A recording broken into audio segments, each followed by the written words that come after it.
One-on-one web content brought to you by Good Nature. Уште една од причините зашто треба да гледате еден на еден е дека си најдовме супер кул лик од Кина што е оженет со битолчанка и си има свој ресторан во Скопје и дојдовме денеска да пробаме нешто највкусно на свет што ни има сготвено. Ова е Лијанг Чао. Здраво. Здраво. Јас во многу рано дојде во Македонија. Прво на место од Питора. И оти има едно кинески ресторан. Треба работи ваму како главна шеф. И после работи има најди моја жена, оти беше таја на Келнерка. Келнерка. И заедно многу време на работи и после кој знае што дојде и има запали што ќе правиме. Што ќе прави? Добро. И оди заедно. И венча свадба прави. Свадба правите тука во Македонија? Во Македонија, да. Во Битола? Во Битола, мој ресторан беше. Ау, браво, добро. После ова ресторан јас има купи. Бизнес. И почна работи заедно за моја жена. Браво, каде е сега она, имате и деца, така? И сега деца, да, има две син. Они се сега во Битола? Да. Колку често се гледате, бидејќи ти си во Скопје? Опшно 1 до 2 месец. Зависи од работа. Да. Дали има време или не, да. Добро. Кажи ми, како изгледа една кинеско-битолска свадба во Битола? Вау, не исто. Кина не многу игра.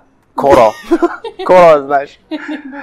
Океј, интересно. Ама тука игра. Многу повеќе игра. Значи беше весело. Да.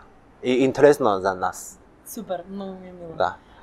Кажи ми, дали македонците јадат кинеска храна? Јади многу. Да? Точно јади, да. Оти кинеска храна по здравје, оти многу пати готви. Еден храна не само пржи и готово. Треба спреме многу пати. Да. Затоа повеќе здравје, чисти и нема многу мрсно. Нема многу мрсно. Да, Ни зачин. Тоа нема многу зачин. Нема многу. Да.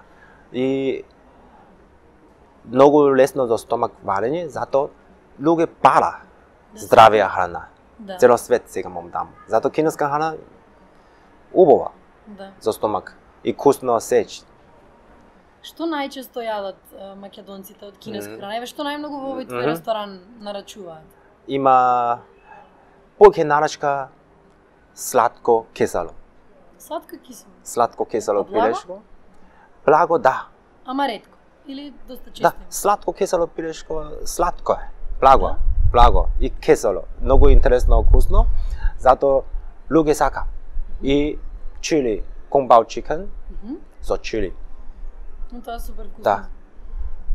Кажи ми, колку време ти требаше за да научиш македонски, вака да зборуваш?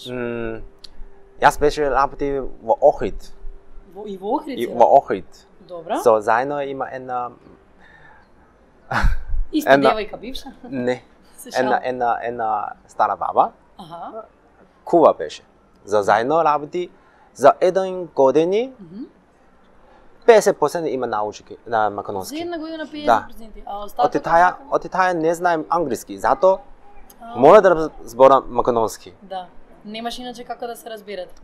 Кажи ми, што ти беше најтешко кога се пресели во Македонија конкретно? Со какви проблеми се соочи? Што ти беше најшок? Тука повеќе летко легна. Покасно легна. Во Кина луѓе порано легна. Во колку легнуваат во Кина? Во Кина преме 10 најкасно. Најкасно во 10? Најкасно, да. Ако сакам здравје види. Да, точно. Може се бале во 4, 5 или 6 ке станувај. Да. И ке почна цел ден работи. Да. Тука македонска храна луѓе повеќе сакам скара, тврдо месо, ама за нас мислам многу јако е тешко за стомак варен. Затоа сите луѓе чудно. Има праша мене, зошто ти многу здраво? Знаеш? Добре. И јас вака вели, мене јади варење храна повеќе. Да. Не сама скара тврдо. И уште едно, мислам, да, многу празници. Многу празни. Секој месец има сигурно има празни. Лијанг, те можам кажи ни што ќе јадеме денеска? Денес пре јадење има spring rolls, dumpling, and после главна храна има луто кесело, свинско, луто и кесело. Ова компаут чикен и сладко кисело риба, прсти. Изгледа супер. И спанаки. Тимот еден на еден е прекрасно пречекан во ресторанот на Лијанг. Фала најмногу. Уживај.